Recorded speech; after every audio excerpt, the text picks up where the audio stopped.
कल तक जो है बायोकेमिस्ट्री में केमिकल फाउंडेशन पढ़ रहे थे। Okay, now we will learn physical aspects, some of the physical aspects, क्योंकि अगर ये नहीं समझोगे तो फिर बायोकेमिस्ट्री नहीं समझ में आएगा। ये भी समझना जरूरी है। किसका माइक ऑन है?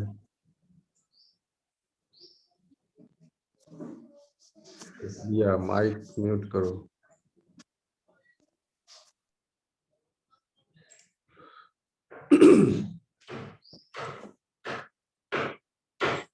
So we will see क्या है। Living cells and organisms must perform work to stay alive and to reproduce themselves। क्योंकि लिविंग सिस्टम जो है, लिविंग सेल्स जो है, एक तरह का सिस्टम है जो कि आइडल नहीं रह सकता है। आइडल अगर होगा तो that will be dead. Living system अगर है तो वो सिस्टम डायनेमिक होगा ही होगा। ओके, डायनेमिक भी होगा, साथ ही साथ स्टीडी भी होगा, यानी फिक्स्ड भी होगा। जैसे न्यूक्लियस फिक्स है, सेल्स फिक्स है, न्यूरॉन्स फिक्स है, स्केलेटल सिस्टम फिक्स है, बॉडी है, एक स्टीडी स्टेट है। But with in that steady state there is a dynamic state also maintained. So living cells are a system of such type, and this system is performing work।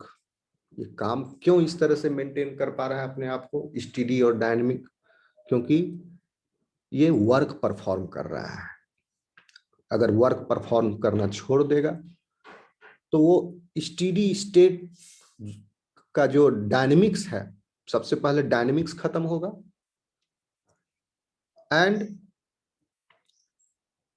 फिर जब dynamics खत्म होगा तो अब steady state fixed है, तो उस dynamics के वजह से वो स्टीडी स्टेट मेंटेन्ड था।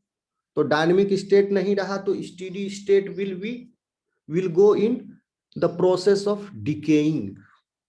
तो system is dead now. Okay, आगे हम लोग पढ़ेंगे कि कैसे ये लॉ ऑफ थर्मोडायनेमिक्स में देखेंगे। इसी चैप्टर में आपका सेमेस्टर 2 के स्टूडेंट्स होंगे तो उनका सिलेबस भी कवर होगा। जैसे हम ये पढ़ा रहे थे उन लोगों को बीच में, सेम टॉपिक थर्मोडायनेमिक्स। अब देखिए हो क्या रहा है यहाँ पर। आप यूनिवर्स को एक क्या समझ सकते हैं? एक सिस्टम समझेंगे। बेसिकली क्या यूनिवर्स है? एक सिस्टम है। इस सिस्टम के अंदर यूनिवर्स में क्या है? Universe is composed of space plus matter plus energy. Space is equal to what? पहले ये थिंकिंग था, space universe is equal to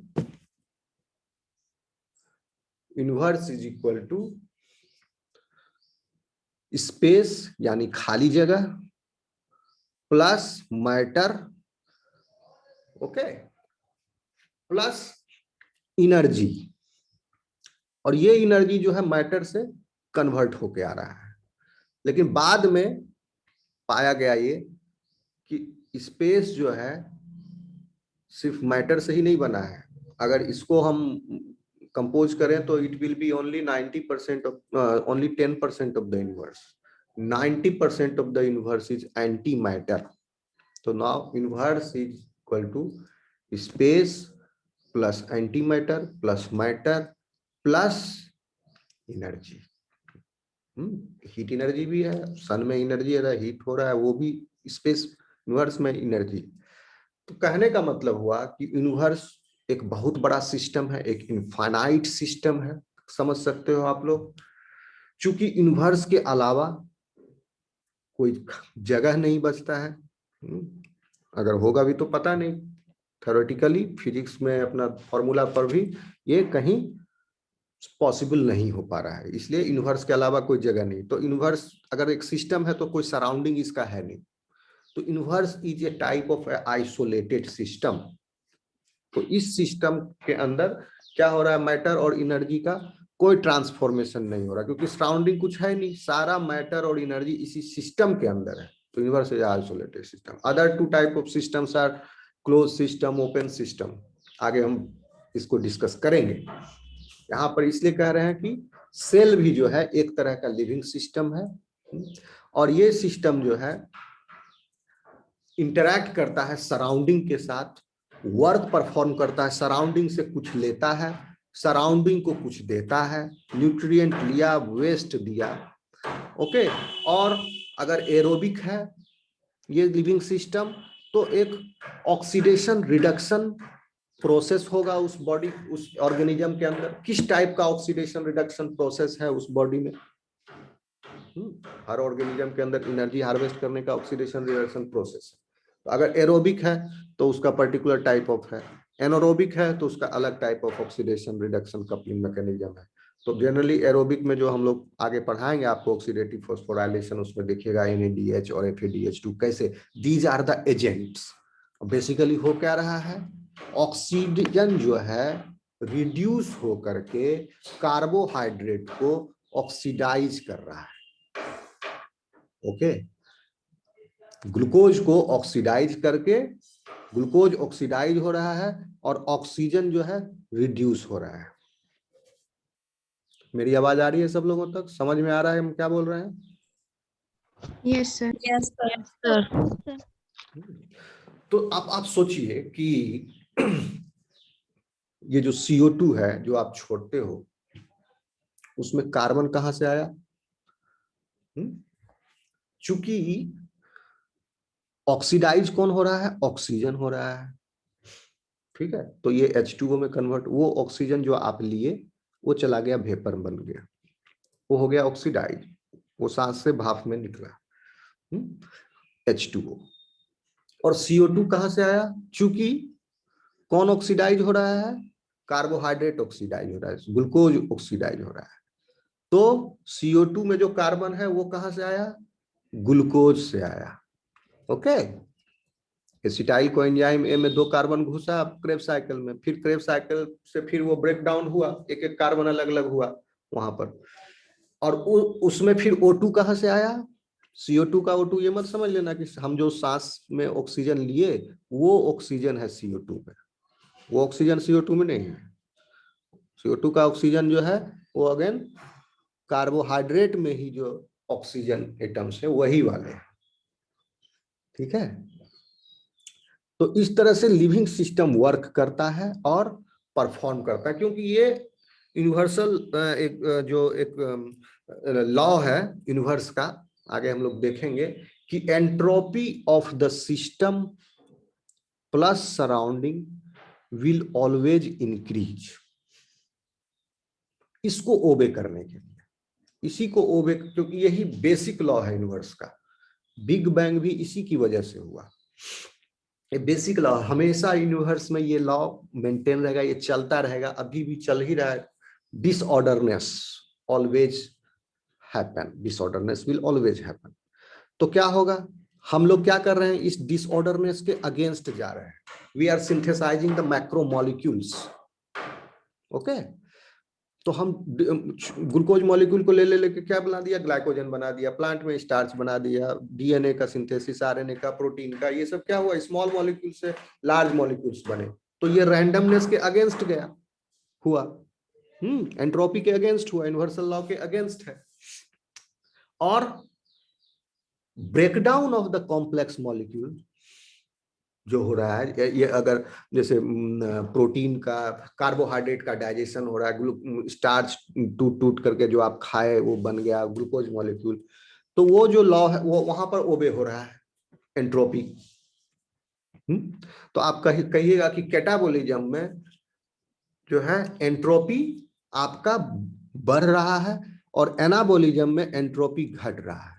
but universe में जो है entropy of the system plus surrounding will always decrease. तो यहाँ पर अब आपका क्या होगा, इसीलिए एनाबोलिज्म टाइप ऑफ रिएक्शन में बहुत ज्यादा एनर्जी वेस्ट होता है as a form of heat, ठीक है। इसीलिए ताकि दूसरा कंपोनेंट जो है, क्योंकि यहाँ पर आपका प्लस हो गया डेल्टा एस, तो दूसरा कंपोनेंट जो है यानी सराउंडिंग में फिर डिसऑर्डरनेस बहुत ज्यादा बढ़ जाती है टू बैलेंस इट, ताकि ओवरऑल जो इक्वेशन में आपका डेल्टा एस है वो रहे 0 से ज्यादा पॉजिटिव, तभी वो पॉसिबल है वह इवेंट, ठीक है। तो इसीलिए एनाबोलिज्म को पॉसिबल बनाने के लिए बहुत ज्यादा आपका एनर्जी जो है वो हीट के फॉर्म में वेस्ट करता है बॉडी, इसी के लेकिन उसका सेकेंडरी एडवांटेज ले लिया कि आप एंडोथर्मिक है, ओके। आप चूंकि आपके अंदर कैटाबोलिज्म एनाबोलिज्म हो रहा है, कैटाबोलिज्म हो रहा है, आप एंडोथर्मिक हैं और उस बॉडी हीट जो है उससे आ रहा है ओके। तो जब तो इसमें वर्क लगा, क्योंकि अगेंस्ट द आप यूनिवर्सल लॉ के लिए उस एक सिस्टम के अंदर, यानी एक लिविंग सिस्टम क्या है, एक तरह का ओपन सिस्टम है, उस सिस्टम के अंदर ही, इस ओपन सिस्टम के अंदर ही जो एनाबोलिज्म हो रहा है उसमें डेल्टा एस जो है वो निगेटिव है, लेकिन इस लिविंग सिस्टम के बाहर डेल्टा एस बहुत ज्यादा पॉजिटिव है। तो ये बहुत ज्यादा पॉजिटिव डेल्टा एस और ये निगेटिव डेल्टा एस दोनों जोड़ने के बाद फिर एक रिजल्टेंट डेल्टा एस जो है वो पॉजिटिव आया, जिसकी वजह से ये लाइफ ड्रिवन आउट हो रहा है, यानी ओवरऑल ये ऑर्डरनेस जो है मेंटेन्ड है। और फिर डेथ होने के बाद फिर और ज्यादा एंट्रोपी बढ़ गई, total delta S is negative now, sorry positive now. अब हम देखेंगे आगे इसको, okay. The synthetic reactions that अकर, समझ में आ रहा है किसी को या नहीं आ रहा है? Yes, sir. तो वो रेस्पिरेशन वाले में थोड़ा कंफ्यूजन है हाँ पूछिए, कौन बोल रहे हैं? सर। इस गिंधा हाँ बोलिए। सर कार्बोहाइड्रेट का ऑक्सीडेशन होगा। कार्बोहाइड्रेट का ऑक्सीडेशन होता है, ठीक है। और अगर कार्बोहाइड्रेट का ऑक्सीडेशन होगा तो किसी का तो रिडक्शन होगा ना, ये कपलिंग रिएक्शन होता है, ऑक्सीडेशन रिडक्शन। ऑक्सीडेशन कभी भी अकेला नहीं होता है, ऑक्सीडेशन होगा तो साथ में किसी का रिडक्शन भी होगा, ठीक है। और बीच में एक ऑक्सीडाइजिंग एजेंट या कह लो रिड्यूसिंग एजेंट, अगर वो ऑक्सीडेशन का काम कर रहा है उस समय ऑक्सीडेशन एजेंट बोलते हैं, रिडक्शन का काम कर रहा है उसमें तो रिड्यूसिंग एजेंट बोलते हैं रिडक्शन के केस में, ठीक है। तो ये बीच में एक एजेंट होता है जो कि ऑक्सीडेशन रिडक्शन को, जो ये कपल्ड रिएक्शन है इसको आगे ड्राइव करता है। तो हमारे लिविंग सिस्टम में एरोबिक ऑर्गेनिजम्स में व्हाट आर दीज एजेंट्स, कोई बता सकता है?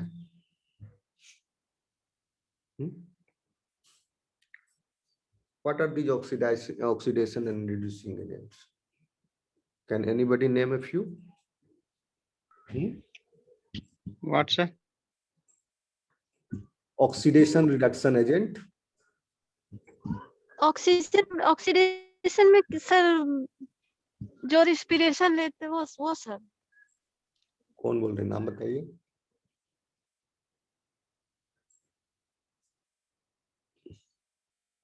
दीपा बोली क्या?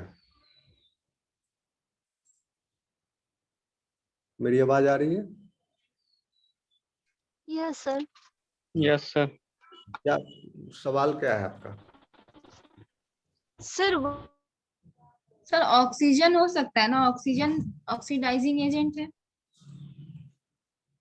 ऑक्सीजन एजेंट कौन होता है? आप लोग टर्म नहीं समझते हो। एजेंट किसको बोलते हैं? जो दलाल होता है, बीच का आदमी, मीडिएटर, ओके। सर कॉम्प्लेक्सेस के बारे में बोल रहे हैं क्या, जैसे कॉम्प्लेक्सेस हेल्प करता है ऑक्सीडेशन रिएक्शन के लिए? अरे भैया NADH, FADH ये सब नहीं सुनते हो? NADH, NAD, These are yes the sir, yes agents. sir. These are the agents Succinate, which help in oxidation reduction. नहीं तो ऑक्सीडेशन रिडक्शन नहीं हो पाएगा जल्दी जल्दी। These are the agents. They quickly accept the electron and then transfer it to the reducing species. Sir cytochrome C वगैरह भी तो वही है। साइटोक्रोम सी जो है वो उसका रिडक्शन हो रहा है, ओके, लेकिन बीच में एजेंट है, समझ रहे हो? Yes sir. बीच में एजेंट जो कि उस यस सर, NADH और NAD प्लस FMN वगैरह भी तो है FADH TH2। वो सब तो प्रोस्थेटिक ग्रुप हो गया है ना।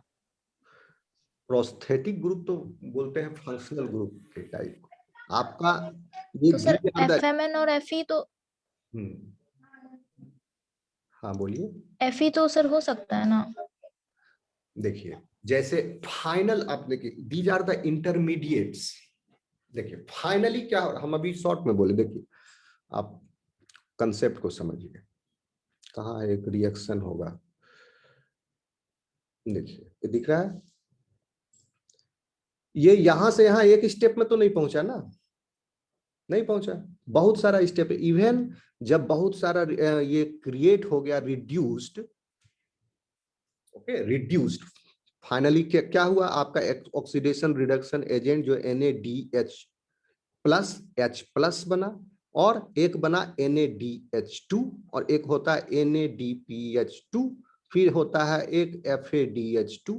All these different different pathway में है।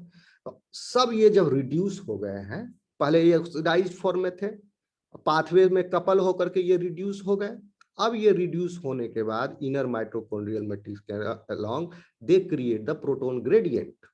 अब ये प्रोटॉन ग्रेडियंट जो क्रिएट हो गया, उसके बाद इलेक्ट्रॉन ट्रांसफर होता है, उसी में बीच में ये साइटोक्रोम सी है ये, तो इसका भी फाइनली ये क्या हो रहा है, दीज आर द इंटरमीडिएट जहां पर इलेक्ट्रॉन का ट्रांसफर हो रहा है और ये रिड्यूस होते जा रहा है one by one.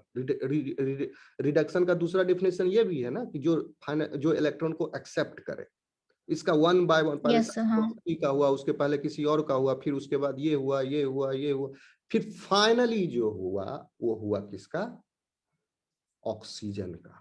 Last step में इस सबसे ट्रांसफर होते होते ये और हर स्टेप में एनर्जी को ड्राइव करते गए, हार्वेस्ट करते गए हम। और होल प्रोसेस सर कॉम्प्लेक्सेस के बीच में ही होता है, मतलब चारों कॉम्प्लेक्सेस जो हैं। हाँ, ये पूरा इवेंट जो है माइटोकॉन्ड्रिया। सर तो हम ऐसा बोल सकते हैं ना कि सर एजेंट NADH और NADH और दूसरा एक और था, तो ये और बाकी सारे प्रोसीड करता है प्रोसेस को, साइटोक्रोम सी वगैरह। हाँ, हम यही तो कह रहे हैं एग्जैक्टली। तो these are the agents, mediators, okay, NADH, FADH, these are the mediator, these are the agents. But cytochrome C, okay, oxygen हो गया, चाहे इसके पहले और भी होगा, साइटोक्रोम B होगा, ये सब जो है एक सीरियल इवेंट में उनका वन बाय वन, एक के बाद दूसरा, तीसरा, चौथा, उसका रिडक्शन होते जा रहा है, और फाइनली जो है रिडक्शन हुआ किसका, ऑक्सीजन का। ऑक्सीजन डायरेक्ट अगर ले लेगा ऑक्सीजन हाइड्रोजन को तो बहुत ज्यादा एनर्जी रिलीज हो जाएगा, जैसा कि आप जला के करते हो, जिसमें डायरेक्ट ऑक्सीजन जो है रिड्यूस हो गया, ठीक है, तो एक बार में जल गया, एनर्जी सारा एक बार में लिबरेट हो गया। तो हम लोग वैसे तो अफोर्ड नहीं कर सकते हैं जला करके एनर्जी लेना, तो हम लोग स्टेप वाइज प्रोसेस में हार्वेस्ट किए। तो उसमें क्या हुआ, स्टेप वाइज प्रोसेस में इलेक्ट्रॉन ट्रांसफर होते गया वन कॉम्प्लेक्स से दूसरा कॉम्प्लेक्स। इलेक्ट्रॉन इतना छोटा है लेकिन काम का उसी से सारा एनर्जी ड्राइव हो रहा है, तो उसके लिए एक बड़ा कॉम्प्लेक्स है, ताकि इसका हर स्टेप में फ्री एनर्जी चेंज में थोड़ा थोड़ा डिफरेंस आते जाता है। जैसे कोई छत पर चढ़ने के लिए स्टेप का इस्तेमाल किया जाता है, ऊंचाई पर चढ़ने के लिए स्टेप वाइज प्रोसेस में हार्वेस्ट किया जाता है। इसी में आपको हर स्टेप में ऑक्सीडाइजेशन रिडक्शन एजेंट लगता है जो कि क्विकली ये काम कर दे।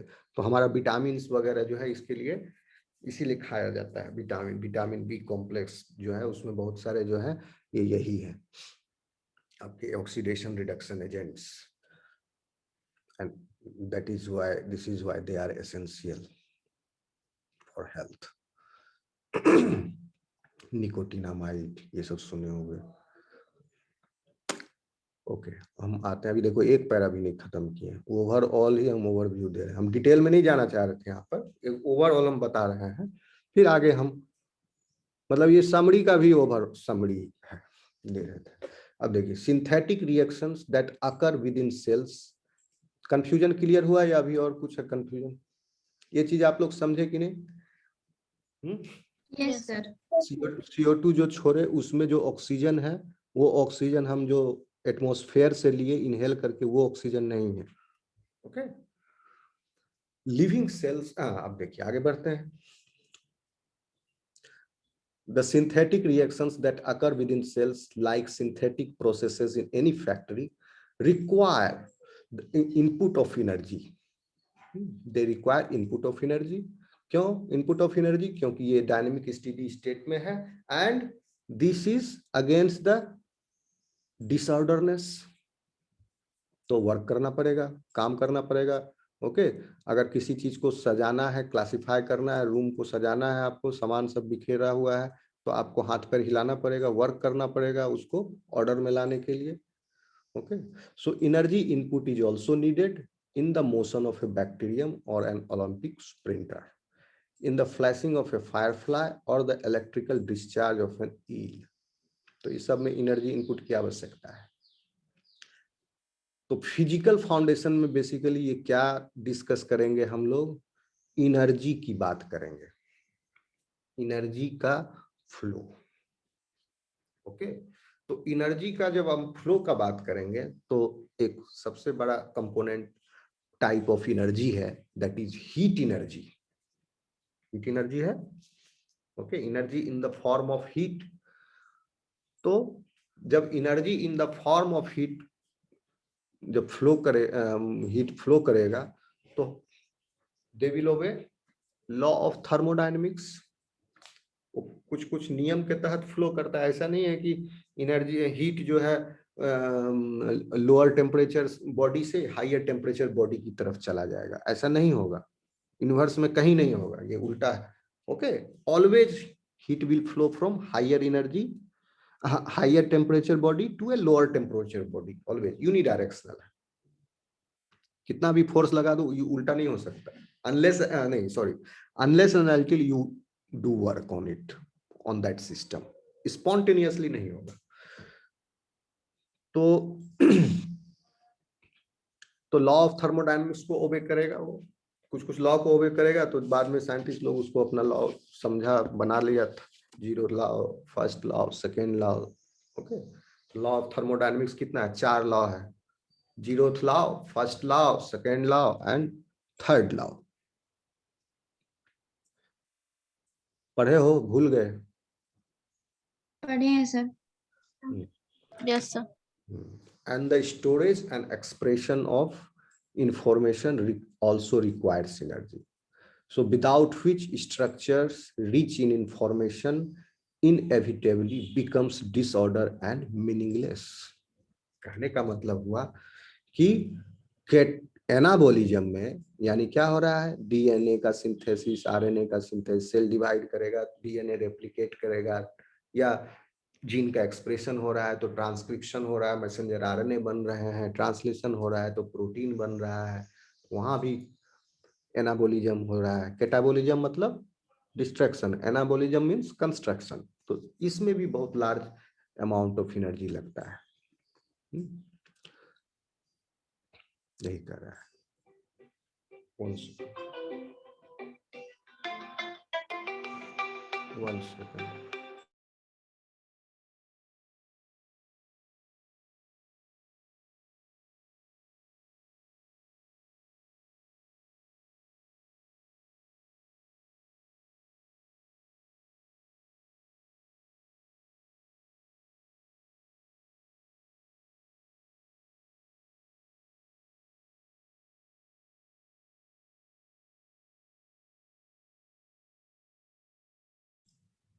हेलो, आवाज आ रही है? Yes sir. ठीक है, तो ये लिविंग सिस्टम में हो रहा है एनाबोलिज्म, और जब एनाबोलिज्म बंद हो जाएगा तो ये स्वतः ही स्पॉन्टेनियसली, क्योंकि एंट्रोपी ड्रिवन फोर्स उसको क्या करेगा? डिसऑर्डर कर देगा, धीरे धीरे वो टूट फूट जाएगा, डीएनए भी डिके हो जाएगा, प्रोटीन भी डिके हो जाएगा। In the course of evolution, cells have developed highly efficient mechanism for coupling energy obtained from sunlight or chemical fuels to the many energy requiring processes they must carry out। यही हम बता रहे हैं कि coupling होगा, यानी coupling मतलब दो के बीच में सनलाइट में एनर्जी है तो उस एनर्जी को ट्रैप करके ट्रांसफॉर्म करके किसी दूसरे एजेंट को एनर्जी दे दे, ट्रांसफर कर दे, यही हुआ कपलिंग। एक फॉर्म से लेके दूसरे फॉर्म में ट्रांसफर कर दे। तो इसके लिए मैकेनिज्म है, इफिशिएंट मैकेनिज्म है। Coupling the energy obtained from sunlight, यानी ये ऑटोट्रॉप्स के केस में, and chemical fuels to the many energy requiring process. और केमिकल फ्यूल से, डायरेक्ट केमिकल फ्यूल से ले रहे हैं, जैसे हम लोग heterotrophs, okay, plants are autotrophs, तो इसमें भी केमिकल फ्यूल से एनर्जी लेता है, तो वो भी मैकेनिज्म है। प्लांट्स आर मतलब वो अपना उसके अंदर भी तो ऑक्सीडेशन रिडक्शन होता है ना, कार्बोहाइड्रेट ब्रेकडाउन होता ही है, कार्बोहाइड्रेट सिंथेसिस भी हो रहा है, ब्रेकडाउन भी हो रहा है। हाँ, सिंथेसिस ज्यादा हो रहा है तो प्लांट में ज्यादा वो मिल रहा है, कार्बोहाइड्रेट ज्यादा फोटोसिंथेसिस होकर ऑक्सीजन ज्यादा मिल रहा है, कार्बन फिक्स हो रहा है, लेकिन उसकी मात्रा में कार्बन से एनर्जी ले रहा है प्लांट अपने सेलुलर रिक्वायरमेंट के लिए, वो कम मात्रा में हो रहा है। तो ओवरऑल जो इफेक्ट है, प्लांट कार्बन को फिक्स कर रहा है, प्लांट कार्बन को ब्रेक भी कर रहा है, साथ ही साथ फिक्स भी कर रहा है। हम लोग क्या कर रहे हैं, कार्बन को सिर्फ ब्रेक कर रहे हैं। तो केमिकल फ्यूल से कीमो ऑटोट्रॉप्स भी हो सकता है, हेटेरो ऑटोट्रॉप्स भी है। ओके, हेटेरो ऑटोट्रॉप्स पढ़ाए हैं क्लास में, plants are autotrophs but hetero autotrophs. Okay, chemo autotrophs भी हो सकता है जो कि डिकेइंग मैटर के ऊपर जो बैक्टीरिया ग्रो करते हैं। नहीं, डिकेइंग मैटर पर नहीं, सॉरी, वो भी हेटेरोट्रॉप ही है। कीमो ऑटोट्रॉप्स हो गया साइनोबैक्टीरिया। सो और chemical fuels to the many energy requiring processes, सबके पास अपना अपना कपलिंग मैकेनिज्म है। हम लोग आगे देखेंगे किस टाइप का कपलिंग है। They must carry out one goal of the biochemistry is to understand in quantitative and chemical terms, the means by which energy is extracted।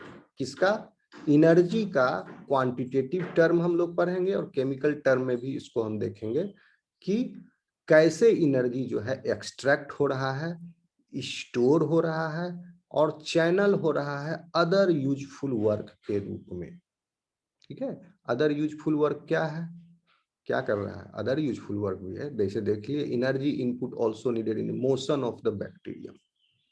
ठीक है, सिर्फ उसके अंदर केमिकल रिएक्शंस, डीएनए आरएनए का सिंथेसिस ही थोड़े हो रहा है, बैक्टीरिया का लोकोमोशन में भी काम आ रहा है, उसका साइटोस्केलेटन मूव कर रहा है तो एटीपी खर्च हो रहा है।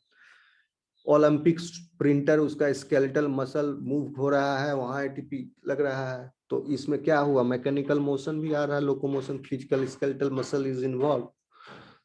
ओके, मैकेनिकल एनर्जी निकल रहा है इसमें, यहाँ भी मैकेनिकल एनर्जी है। इस flashing the firefly electrical energy में भी कन्वर्ट हो सकता है। तो डिफरेंट ऑर्गेनिज्म में डिफरेंट मैकेनिज्म इवॉल्व हो गया। और the electrical discharge of an eel, electric energy में भी हो सकता है। तो चैनल मेन काम कर लिया, एनर्जी एक्सट्रैक्ट भी कर लिया, ये प्राइमरी काम हो गया, स्टोर भी कर लिया। फिर दूसरा काम के लिए यूजफुल वर्क में भी चैनल कर सकता है in living cells. We can consider cellular energy conversions like all other energy conversions in the context of the law of thermodynamics. ठीक है ना, तो हमको लॉ ऑफ थर्मोडायनेमिक्स, क्योंकि वो जिस लॉ को ओबे करता है उसी के अंतर्गत हम सब पहले लॉ समझेंगे, तभी हम समझ सकते हैं सेलुलर एनर्जी कन्वर्जन्स कैसे हो रहे हैं। Okay, into all other types of energy convergence, different energy convergence. तो इसके लिए हम अब देखेंगे लॉ ऑफ थर्मोडायनेमिक्स।